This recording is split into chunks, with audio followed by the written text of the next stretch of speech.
It is Wednesday, August 26th. Man, it's already Wednesday. 2026. Wait, what am I saying? It's Wednesday, August 26th, 2026. Oh, yeah, that's right. And we left off on Exodus 35, verse 1. Moses assembled all the congregation of the people of Israel and said to them, "These are the things that the Lord has commanded you to do. 6 days work shall be done, but on the seventh day you shall have a Sabbath of solemn rest, holy to the Lord. Whoever does any work on it shall be put to death. You shall kindle no fire in all your dwelling places on the Sabbath day." Moses said to all the congregation of the people of Israel, "This is the thing that the Lord has commanded. Take from among you a contribution to the Lord. Whoever is of a generous heart, let him bring the Lord's contribution: gold, silver, and bronze, blue and purple and scarlet yarns, and fine twined linen, goat's hair, tanned ram skin and goat skins, acacia wood, oil for the light, spices for the anointing oil, and for the fragrant incense, and onyx stones and stones for setting, for the ephod and for the breastpiece.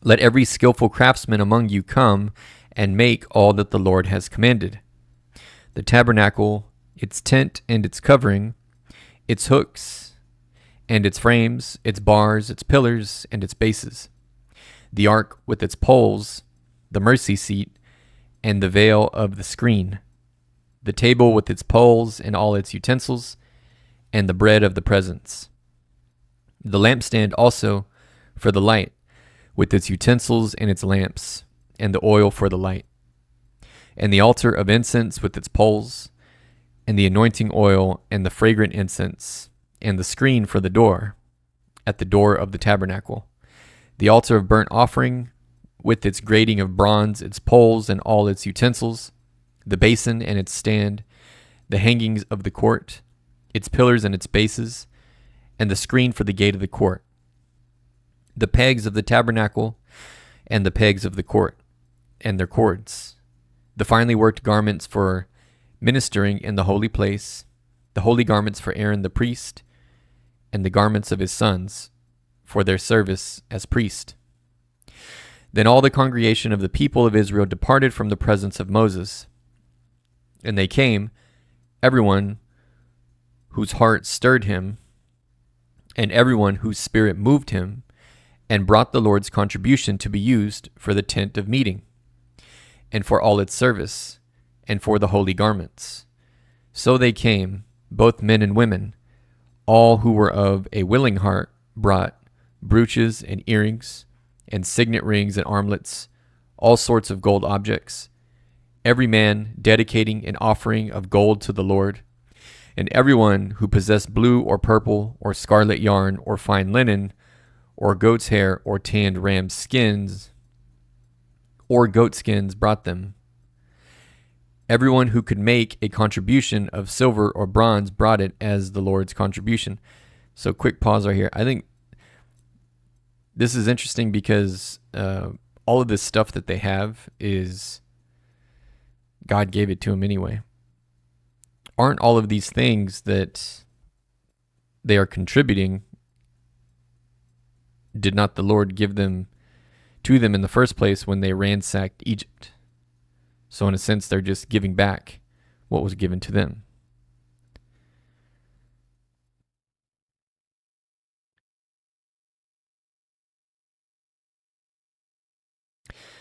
Yeah, it's a very good connection. A significant portion of what Israel is contributing in Exodus 35 likely came from what God caused the Egyptians to give them when they left Egypt. Yeah. Kind of an obvious point, but I wanted to point that out. I think that's neat. And every skillful woman spun with her hands, and they all brought what they had spun in blue and purple and scarlet yarns and fine twined linen. All the women whose hearts stirred them to use their skill spun the goat's hair, and the leaders brought onyx stones and stones to be set, for the ephod and for the breastpiece, and spices and oil for the light, and for the anointing oil, and for the fragrant incense. All the men and women, the people of Israel, whose heart moved them to bring anything for the work that the Lord had commanded by Moses to be done, brought it as a freewill offering to the Lord. Then Moses said to the people of Israel, See, the Lord has called by name Bezalel the son of Uri, son of Hur, of the tribe of Judah, and he has filled him with the Spirit of God, with skill, with intelligence, with knowledge, and with all craftsmanship, to devise artistic designs, to work in gold and silver and bronze, in cutting stones for setting, and in carving wood, for work in every skilled craft. And he has inspired him to teach, both him and Oholiab, the son of Ahisamach, of the tribe of Dan. He has filled them with skill to do every sort of work done by an engraver, or by a designer, or by an embroiderer, in blue and purple and scarlet yarns, and fine twined linen, or by a weaver, by any sort of workman or skilled designer. Exodus 36. Bezalel and Oholiab and every craftsman in whom the Lord has put skill and intelligence to know how to do any work in the construction of the sanctuary shall work in accordance with all that the Lord has commanded. And Moses called Bezalel and Oholiab and every craftsman in whose mind the Lord had put skill, everyone whose heart stirred him up, to come to do the work. And they received from Moses all the contribution that the people of Israel had brought for doing the work on the sanctuary. They still kept bringing him freewill offerings every morning, so that all the craftsmen who were doing every sort of task on the sanctuary came, each from the task that he was doing, and said to Moses, The people bring much more than enough for doing the work that the Lord has commanded us to do. So Moses gave command, and word was proclaimed throughout the camp, Let no man or woman do anything more for the contribution for the sanctuary. So the people were restrained from the bringing, for the material they had was sufficient to do all the work and more. And all the craftsmen among the workmen made the tabernacle with 10 curtains. They were made of fine twined linen and blue and purple and scarlet yarns, with cherubim skillfully worked. The length of each curtain was 28 cubits, and the breadth of each curtain 4 cubits. All the curtains were the same size. He coupled 5 curtains to one another, and the other 5 curtains he coupled to one another. He made loops of blue on the edge of the outermost curtain of the first set. Likewise, he made them on the edge of the outermost curtain of the second set.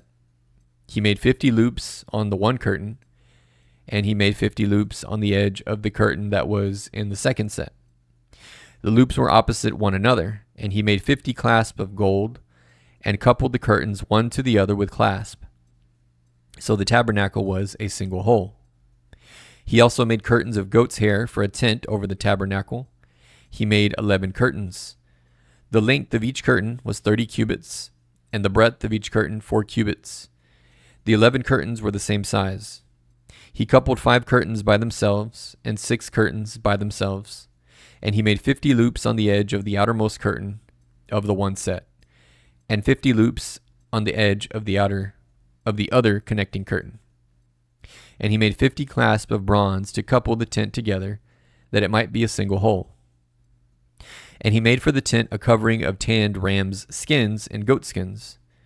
Then he made the upright frames for the tabernacle of acacia wood. 10 cubits was the length of a frame, and 1.5 cubits the breadth of each frame. Each frame had 2 tenons for fitting together. He did this for all the frames of the tabernacle. The frames for the tabernacle he made thus: 20 frames for the south side, and he made 40 bases of silver under the 20 frames, 2 bases under one frame for its 2 tenons, and 2 bases under the next frame for its 2 tenons.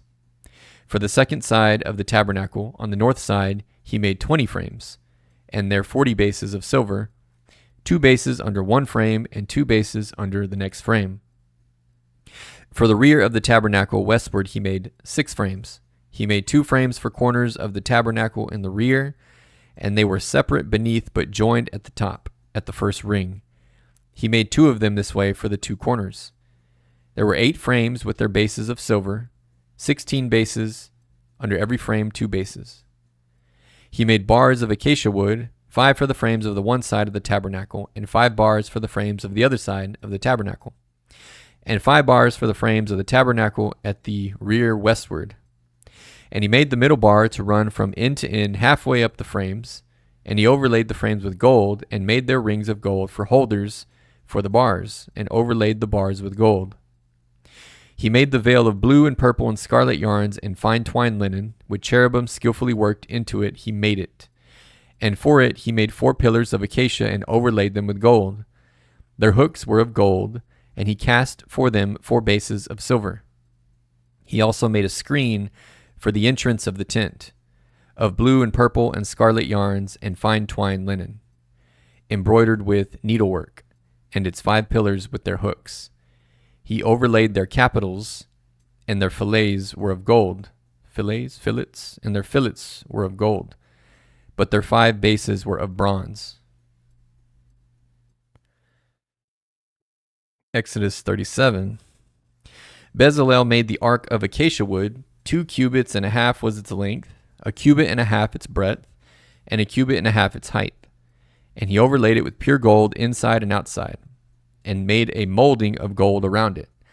And he cast for it 4 rings of gold for its 4 feet, 2 rings on its one side and 2 rings on its other side. And he made poles of acacia wood and overlaid them with gold, and put the poles into the rings on the sides of the ark to carry the ark. And he made a mercy seat of pure gold. 2 cubits and a half was its length, and a cubit and a half its breadth. And he made 2 cherubim of gold. He made them of hammered work on the 2 ends of the mercy seat, 1 cherub on the one end, and 1 cherub on the other end. Of one piece with the mercy seat he made the cherubim on its 2 ends. The cherubim spread out their wings above, overshadowing the mercy seat with their wings. With their faces one to another, toward the mercy seat were the faces of the cherubim.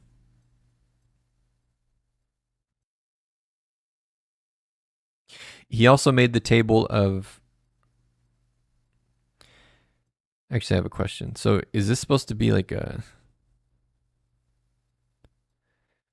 Is the mercy seat that's described here supposed to represent a literal seat, as in like a throne, just like a mini version of that? And what is the significance of the angels covering the mercy seat in this way?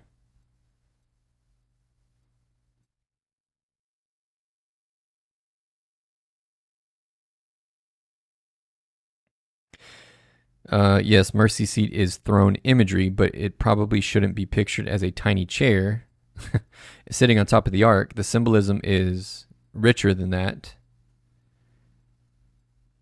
Oh, so maybe like the whole top is the throne, like the throne room, like the creatures referenced in Revelation. That's probably more like it. Let's see. The cherubim, the mercy seat. Oh, that's the mercy seat?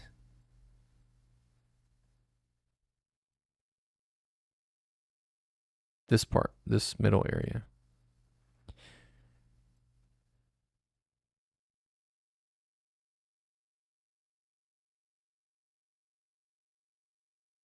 Oh, okay, yeah. So the whole platform, the lid, would represent the seat. So, okay. Is it literally a throne? Symbolically, yes. Physically, not exactly. There isn't a little chair or throne on the ark. Rather, the ark and its cherubim together function as God's earthly throne, and or footstool. Okay. I see. So more like a platform than a seat, but they call it the mercy seat. I get it. Okay. Where was I?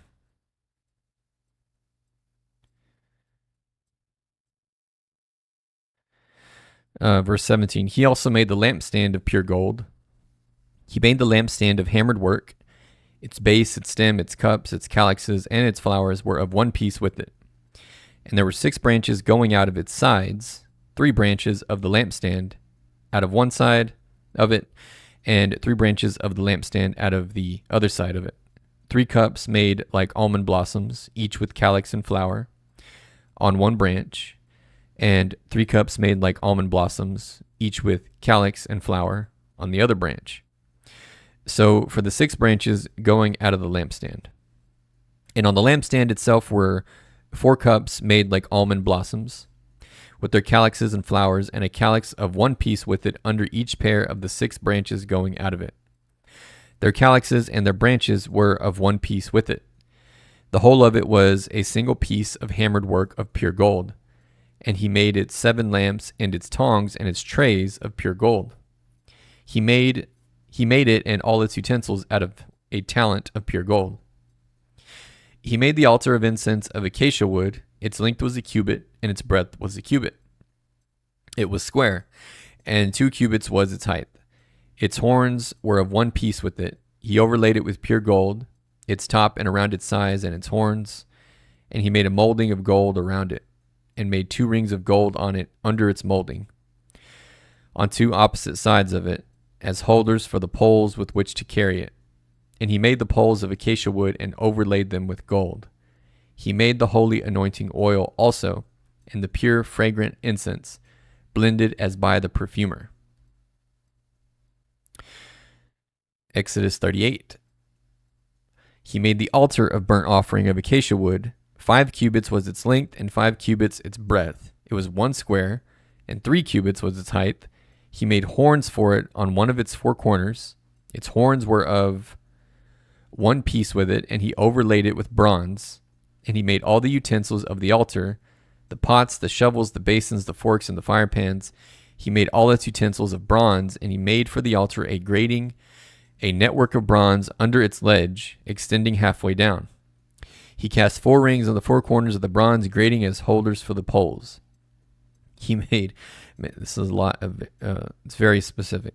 He made the poles of acacia wood and overlaid them with bronze, and he put the poles through the rings on the sides of the altar to carry it with them. He made it hollow with boards. He made the basin of bronze and its stand of bronze. From the mirrors of the ministering women He made the basin of bronze and its stand of bronze from the mirrors of the ministering women who ministered in the entrance of the tent of meeting.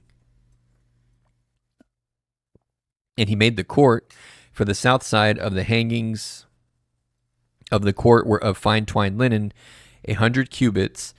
Their 20 pillars and their 20 bases were of bronze, but the hooks of the pillars and their fillets were of silver.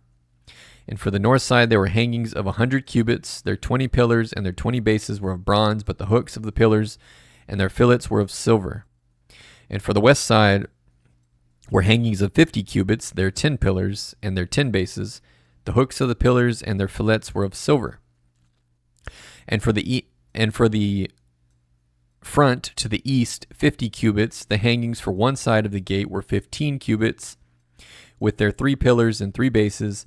And so for the other side, on both sides of the gate of the court were hangings of 15 cubits, with their 3 pillars and their 3 bases. All the hangings around the court were of fine twined linen, and the bases for the pillars were of bronze. But the hooks of the pillars and their fillets were of silver. The overlaying of their capitals was also of silver, and all the pillars of the court were filleted with silver. And the screen for the gate of the court was embroidered with needlework in blue and purple and scarlet yarns and fine twined linen. It was 20 cubits long and 5 cubits high in its breadth, corresponding to the hangings of the court. And their pillars were 4 in number. Their 4 bases were of bronze, their hooks of silver, and the overlaying of their capitals and their fillets of silver. And all the pegs for the tabernacle and for the court all around were of bronze. These are the records of the tabernacle of the testimony, as they were recorded at the commandment of Moses, the responsibility of the Levites under the direction of Ithamar the son of Aaron the priest.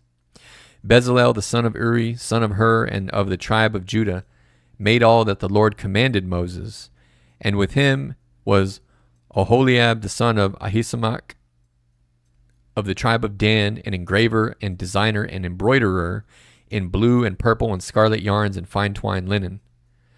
All the gold that was used for the work and all the construction of the sanctuary, the gold from the offering, was 29 talents and 730 shekels by the shekel of the sanctuary.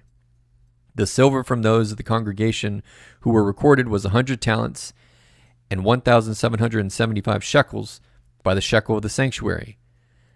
A bekah a head, that is, half a shekel by the shekel of the sanctuary, for everyone who was listed in the records from 20 years old and upward, for 603,550 men. That's interesting because half a shekel was what God said was, that was the annual requirement, I believe. So anybody that was 20 years of age and older, that was the required contribution to the Lord that we read about a couple of days ago. The 100 talents of silver were for casting the bases of the sanctuary and the bases of the veil. 100 bases for the 100 talents, a talent a base. And of the 1,775 shekels, he made hooks for the pillars and overlaid their capitals and made fillets for them.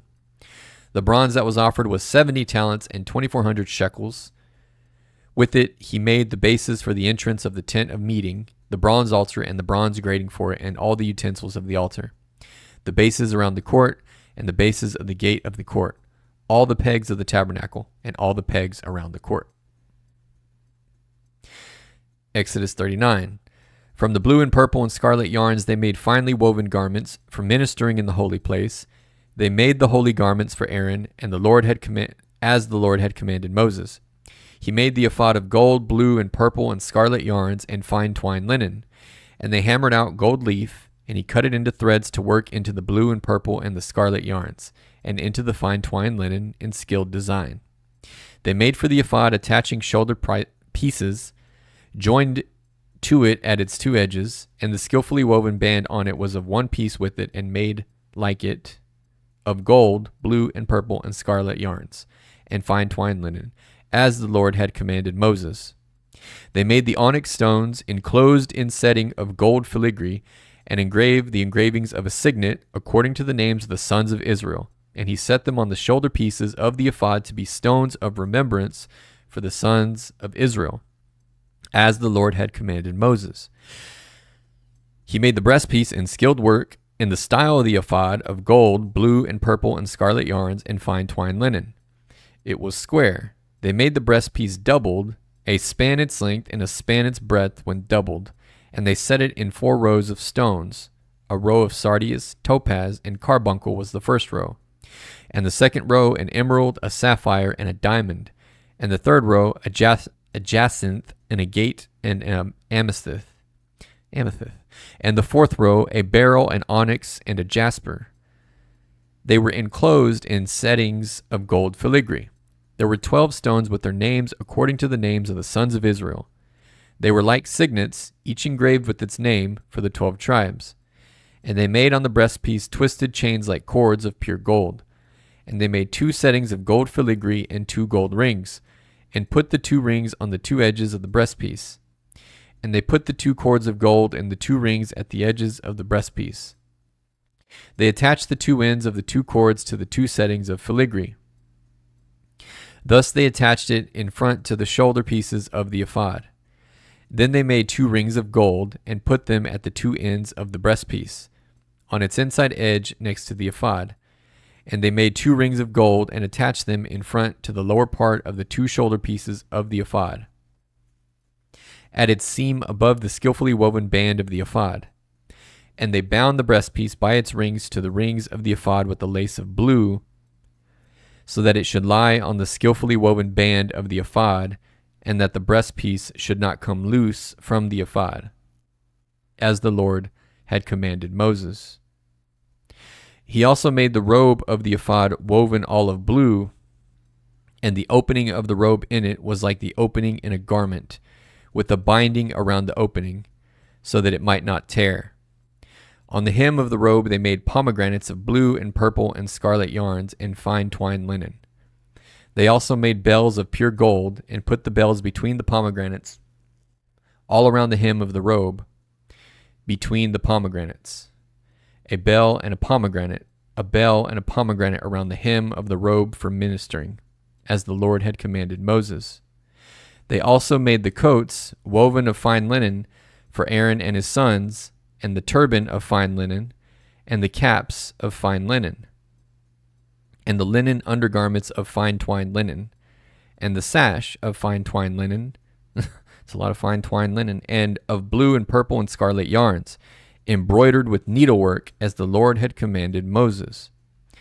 They made the plate of the holy crowns of pure gold, and wrote it on an inscription like the engraving of a signet, Holy to the Lord.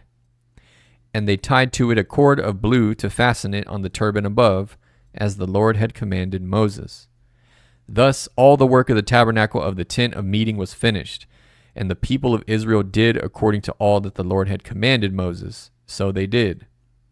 Then they brought the tabernacle to Moses, the tent and all its utensils, its hooks, its frames, its bars, its pillars, and its bases, and the covering of tanned ram skins and goat skins, and the veil of the screen, the ark of the testimony with its poles, and the mercy seat, the table with all its utensils, and the bread of the presence, the lampstand of pure gold, and its lamps with the lamp set, and all its utensils, and the oil for the light, the golden altar, the anointing oil, and the fragrant incense, and the screen for the entrance of the tent, the bronze altar and its grating of bronze, its poles and all its utensils, the basin and its stand, the hangings of the court, its pillars and its bases, and the screen for the gate of the court, its cords and its pegs, and all the utensils for the service of the tabernacle, for the tent of meeting, the finely worked garments for ministering in the holy place, the holy garments for Aaron the priest, and the garments of his sons for their service as priests,